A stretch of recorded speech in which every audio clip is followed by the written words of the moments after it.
নমস্কার বন্ধুরা, আসুন আজকে বানাই দারুণ স্বাদের বিহারি চিকেন কারি। ভিডিওটা পুরো দেখতে থাকুন, আর যারা এই চ্যানেলে নতুন কাইন্ডলি চ্যানেলটি সাবস্ক্রাইব করে পাশে থাকবেন। আমরা এখানে 2 কেজি চিকেন ভালো করে ধুয়ে নিয়েছি। এবার 2 ছোট চামচ লঙ্কার গুঁড়ো, 2 ছোট চামচ হলুদ গুঁড়ো দিয়ে ভালো করে মাখিয়ে আধ ঘন্টার জন্য রেখে দেব।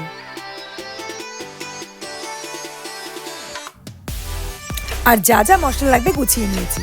হলুদ গুঁড়ো 2 চা চামচ, লঙ্কার গুঁড়ো 2 চা চামচ, ধনের গুঁড়ো 2 চা চামচ, জিরের গুঁড়ো 2 চা চামচ, তেজপাতা 4টে, গোটা শুকনো লঙ্কা 4টে, লবণ স্বাদ মতো, গোটা গরম মশলা, সর্ষের তেল 1 বাটি, 1 কিলো আলু ডুমো ডুমো করে কাটা, 2টো বড় সাইজের পেঁয়াজের কুচি, গোটা রসুন 5টা।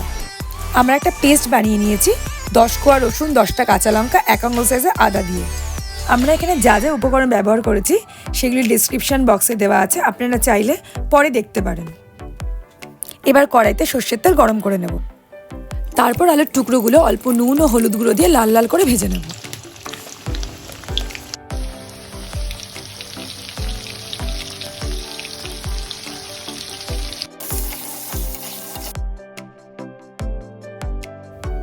লাল লাল করে ভাজা হয়ে গেলে তুলে নেব।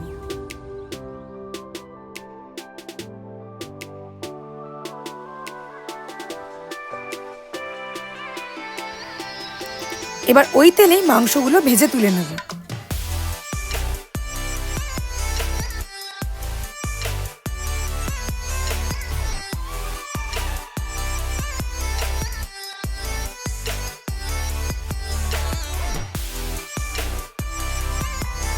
এবার তেলে 4টে শুকনো লঙ্কা, 4টে তেজপাতা আর গোটা গরম মশলা অল্প ভেজে নেব।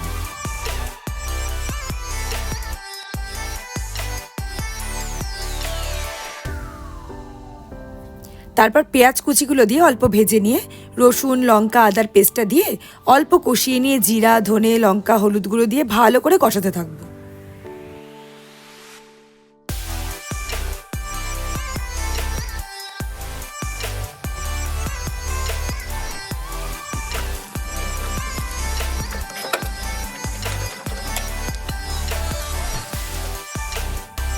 তারপর স্বাদমতো লবণ আর অল্প চিনি দিয়ে আবার একটু কষিয়ে নেব।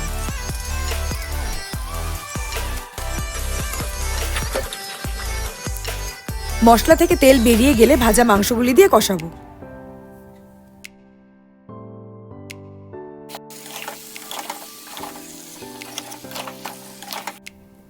তারপর ভাজা আলুগুলো দিয়ে অল্প কষিয়ে গোটা রসুনগুলো দিয়ে দেব।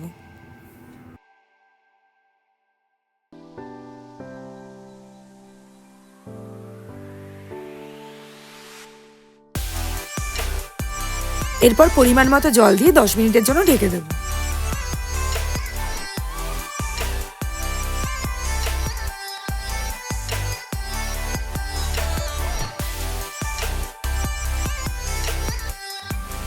দশ মিনিট পর ঢাকনা খুললাম, আমাদের বিহারি চিকেন কারি তৈরি। ভাতের সাথে রসুনের কোয়াগুলো খেয়ে দেখবেন, দারুণ লাগবে।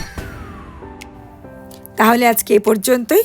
পরের ভিডিওতে আবার দেখা হবে দারুণ একটা রেসিপি নিয়ে। সঙ্গে থাকুন, সাবস্ক্রাইব করতে ভুলবেন না। নমস্কার।